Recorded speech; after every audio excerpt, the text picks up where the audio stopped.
অনেকদিন পরে মাধ্যমিক প্রিপারেশনের জন্য একটা গুরুত্বপূর্ণ রাইটিং লিখতে চলেছি তোমাদের জন্য।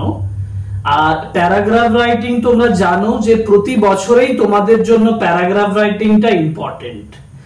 আর যদি প্যারাগ্রাফটা তোমার পক্ষে লেখার ক্ষেত্রে সমস্যা তৈরি হয়, সেই ধরনের টপিকেই আজকে আলোচনা করব, যেটা দেখে তুমি খানিক সময়ের জন্য ঘাবড়ে যেতে পারো, কিন্তু ঘাবড়ে যাওয়ার কোনো কারণ নেই, কারণ তুমি এই ক্লাসটা করার পরে এই বিষয়টার উপরে প্যারাগ্রাফ রাইটিংটা ইজিলি লিখে দেবে। বিষয়টা মনে হচ্ছে তো, মনে প্রশ্ন জাগছে যে বিষয়টা কি? বিষয়টা হচ্ছে গুড ম্যানার্স।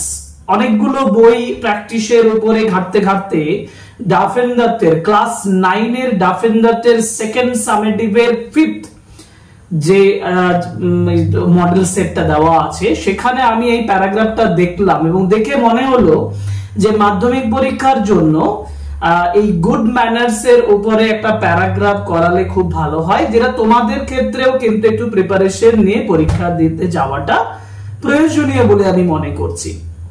যার জন্য আমি আজকে আলোচনা করব গুড ম্যানার্স প্যারাগ্রাফটা কিভাবে লেখা যায়। Welcome to English Edition channel. Today's class is the paragraph writing, easy paragraph writing on good manners. এখন দেখো, গুড ম্যানার্স কথাটার মানে হচ্ছে ভালো আচরণ, এবং তোমরা স্ক্রিনে দেখতে পাচ্ছ আমি কোশ্চেনটা লিখে দিয়েছি যে write a paragraph in about 100 words on good manners using the following points. কিন্তু আমি তোমাদের জন্য 100 পয়েন্টসে লিখবো না, একটু বেশি করে লিখবো, অ্যাবাউট 150 ওয়ার্ডস হয়ে যাবে। সেখান থেকে তুমি নিজের মতন করে সাজিয়ে যদি লিখতে পারো, তাহলে দেখবে তোমার এই লেখাটা অনেকটা সহজ হয়ে যাবে। আমি একটু পয়েন্টস গুলো বলতে আগে বলি, গুড ম্যানার্স মানে তুমি কি বোঝো?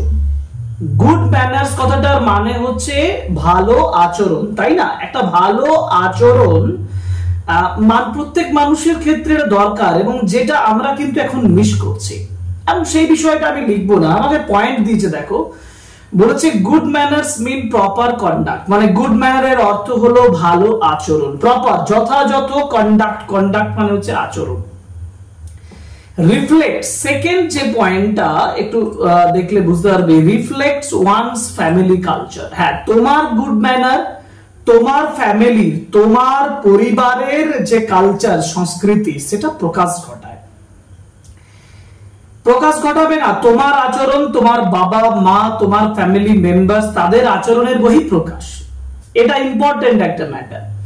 দ্বিতীয়ত, তোমার মধ্যে গুড ম্যানার্স থাকলে তুমি ওবে এল্ডার্স মানে বড়দেরকে সম্মান দেওয়া, টিচার্স শিক্ষক মহাশয়দেরকে সম্মান দেওয়া, এন্ড পেরেন্টস বাবা মাকে সম্মান দেওয়া, লাভ ফ্রেন্ডস বন্ধুকে ভালোবাসা, ফ্যামিলি এন্ড জুনিয়র্স ফ্যামিলি মেম্বারদেরকে ভালোবাসা, এবং জুনিয়র ছোটদেরকে ভালোবাসা, এগুলো সব গুড ম্যানার্স এর মধ্যে পড়ে, তাই না? পোলাইটনেস এন্ড কার্টসি, পোলাইটনেস মানে তোমার মধ্যে নম্রতা থাকবে, কার্টসি মানে সৌজন্যতা থাকবে, কাল্টিভেটেড, কাল্টিভেটেড মানে তো চাষবাস করা, হ্যাঁ চাষেই তো তোমার মধ্যে এই গুড ম্যানার্স ভালো আচরণটা চাষের মতো, মানে তোমার মধ্যে চাষ করবে তোমার ফ্যামিলি। এবং কাল্টিভেটেড সিন্স চাইল্ডহুড মানে ছোটবেলা থেকে তোমার মধ্যে চাষ হবে, মানে ছোটবেলা থেকে তোমার মধ্যে তৈরি হবে, প্রডিউস হবে। তুমি ছোটবেলা থেকেই গুড ম্যানার্সটা শিখবে, তোমার মধ্যে কাল্টিভেটেড হবে। তারপর আছে ক্যারেক্টার বিল্ডিং, মানে তোমার চরিত্র তৈরি করা হবে অফ গুড সিটিজেন্স, ভালো একজন সমাজবদ্ধ একজন ভালো নাগরিক তুমি হয়ে উঠবে তোমার মধ্যে যদি গুড ম্যানার্স থাকে। বর্তমান যুগে কিন্তু এই গুড ম্যানার্স এর অভাবের জন্য আমরা সেই সমস্যার সম্মুখীন হচ্ছি আমাদের সমাজে, তাই না? একটা সমাজ নষ্ট হয়ে যেতে পারে যদি গুড ম্যানার্সটা আস্তে আস্তে নষ্ট হয়ে যায়।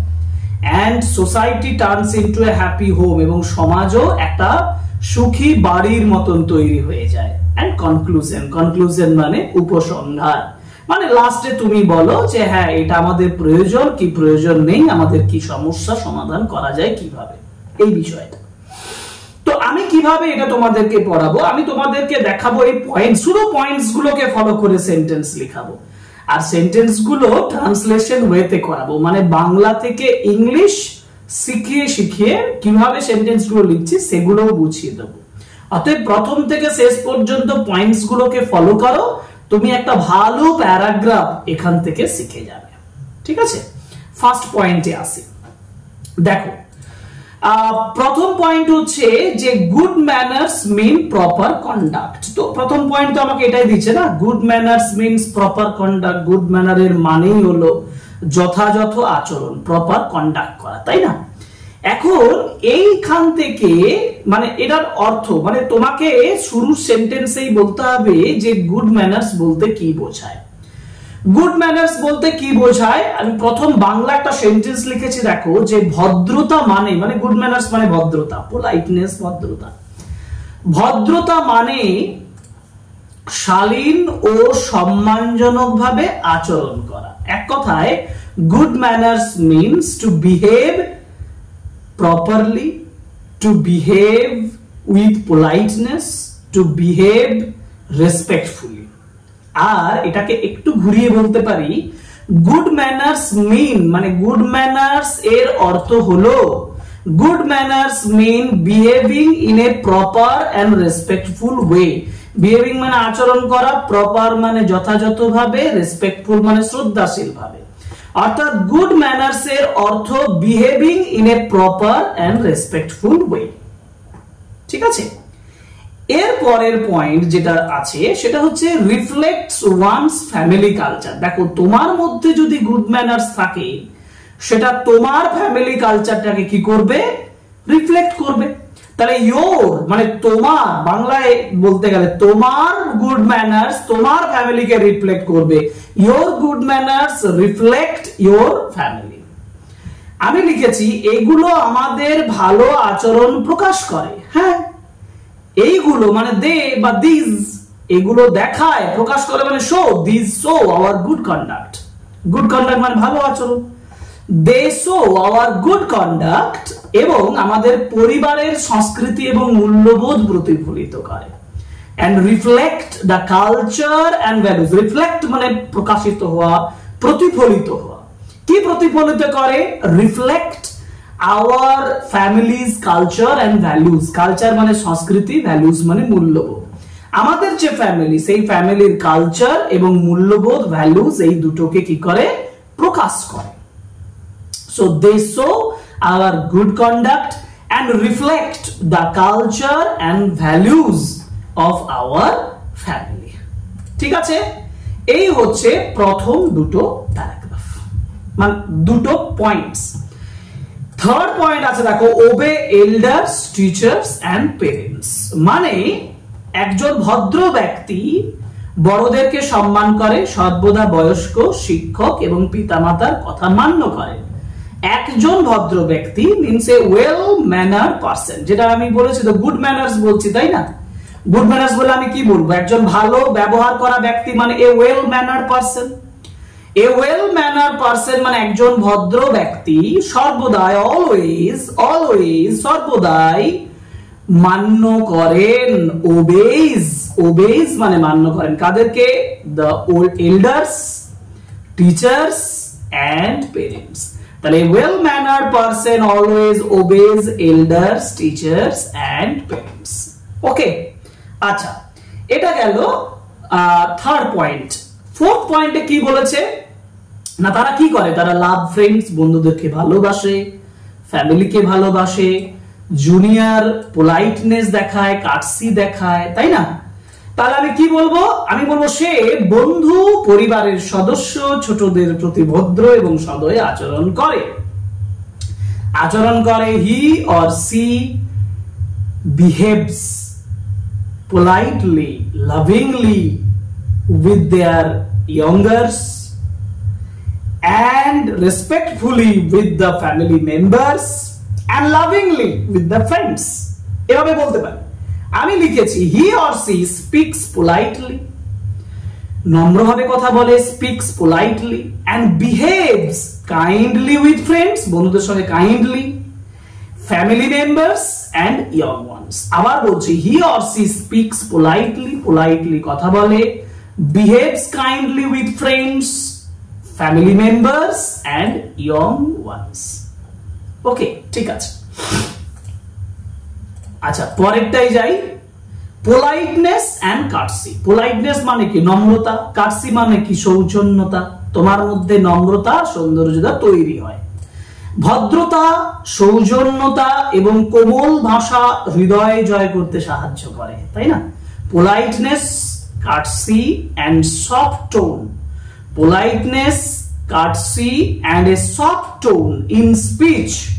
কথার মধ্যে politeness, courtesy and a soft tone in speech. কথার মধ্যে ভদ্রতা, সৌজন্যতা এবং কোমল ভাষা help to win hearts. হৃদয় জয় করতে সাহায্য করে। help to win hearts. হৃদয় জয় করতে সাহায্য করে। তাহলে politeness, courtesy and a soft tone in speech help to win hearts. আচ্ছা, পরের পয়েন্টস কি আছে এই সঙ্গে একটু যোগ করেছি আমি। সরি, দয়া করে, যেমন দয়া করে মানে প্লিজ, দুঃখিত, সরি, ধন্যবাদ, থ্যাঙ্কস, এগুলো বলা এই ছোট্ট কিন্তু শক্তিশালী অভ্যাসগুলো ভদ্রতার চিহ্ন। This are the signs of polite, of good manners. এই যে saying please মানে প্লিজ বলা, সরি দুঃখিত বলা, and thank you বলা আর simple, সরল আর simple but powerful habits. These are simple but powerful habits of good manners. ভালো আচরণের পাওয়ারফুল হ্যাবিটস এগুলো, অভ্যাস এগুলো। ঠিক আছে, বুঝতে পেরেছো নিশ্চয়ই, আশা করি। খুব সিম্পল ভাবে আমি এখানে আলোচনা করে দিয়েছি, অসুবিধার কিছু নেই।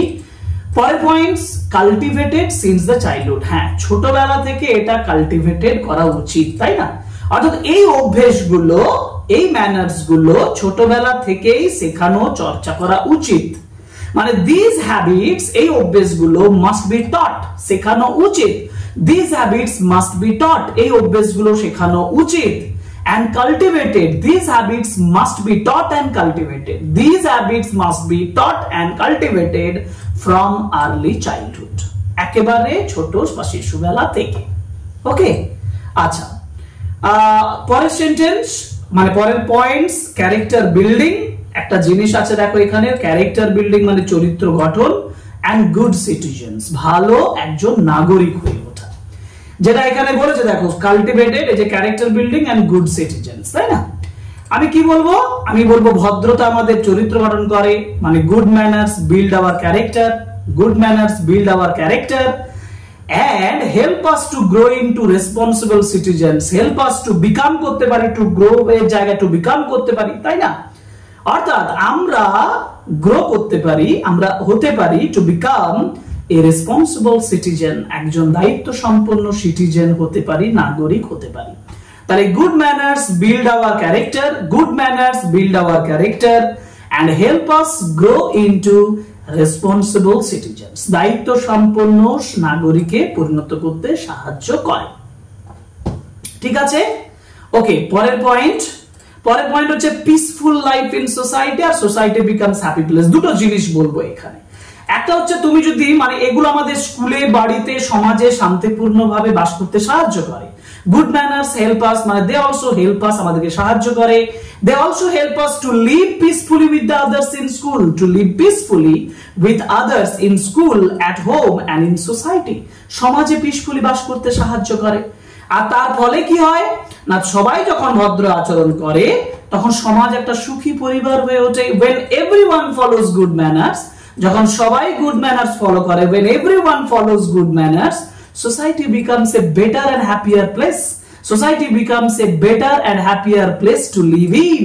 বাস করার জন্য একটা বেটার এবং হ্যাপিয়ার প্লেস হয়ে ওঠে, like a joyful home, একটা আনন্দপূর্ণ বাড়ির মতো।